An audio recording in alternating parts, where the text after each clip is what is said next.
по вчерашниот настап на министрот за внатрешни работи, сите сомнежи кои што ги имавме за изборните цикуси во Република Македонија за жал се потврдија, а тоа значи дека ВМРО да помene еден краен, дрзок, безобразен начин всушност ја фалсификувал волјата на гласачите во Република Македонија.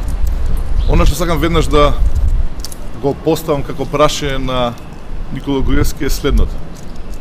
Има ли поголем криминал од фалсификување на волјата и изборот на гласачите?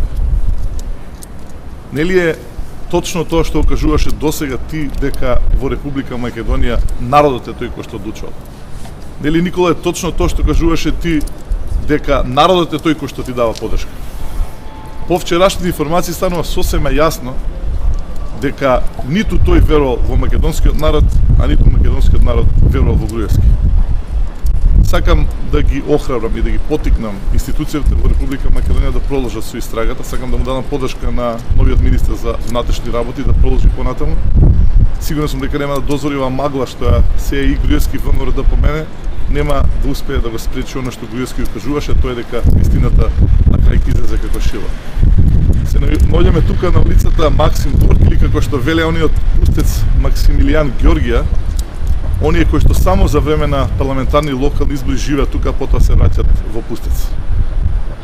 Не смееме да го заборавиме сето оно што се случи, затоа што во центар гласачите 3 круга мора да излегуваат, па победија, но во останатите делови од Македонија тоа не успеа да го направат поради грубиот фалсификат. Сакам да повикам институцијата докрај да истерат оваа работа, затоа што сето ова мора да се заврши со кривична пријава. Кривична пријава за онаа министерка која што до вчера не убедуваше дека работи се сеќавате според уставот и законите и се разбира за нејзиниот наредбодавец кој што не веруваше дека има поддршка од граѓаните Република Македонија.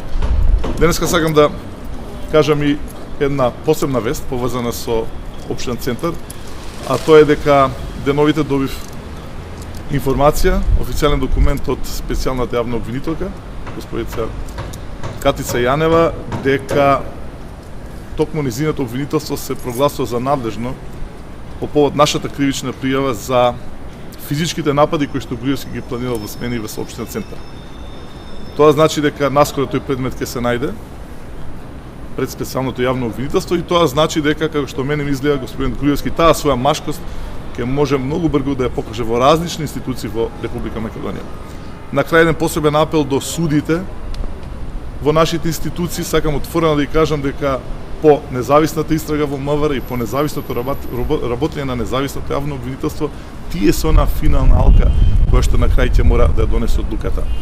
Меѓутоа, Македонија не може да излезе од оваа криза, бидејќи се најде во оваа криза токму затоа што во Република Македонија не функционира правната држава, правниот систем и само преку јасна, спроведена одлука до крај, богами процеси, ќе може да се врати она изгубена, одамна изгубена доверба во институцијата во Република Македонија.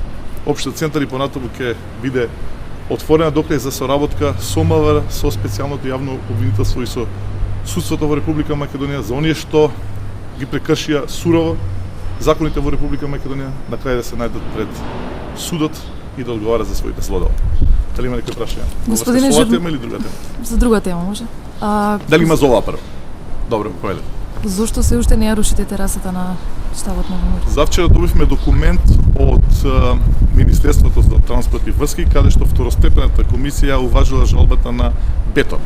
За да се спречи она што го најавивме, Бетон вложил жалба, така да ќе почекаме тоа да заврши, но ве уверувам денеска дека ние докрај ќе ја истераме она одлука, тоа значи дека ќе рушиме се што е дивоградба во општинен центар. Дадовме рок, бевме доволно конструктивни за тамо да не се видат сцени на рушење, меѓутоа ако така сака градежното предпријатие, ако сака така ВМРО да помене, тогаш ние ќе мора да го примениме законот до крај.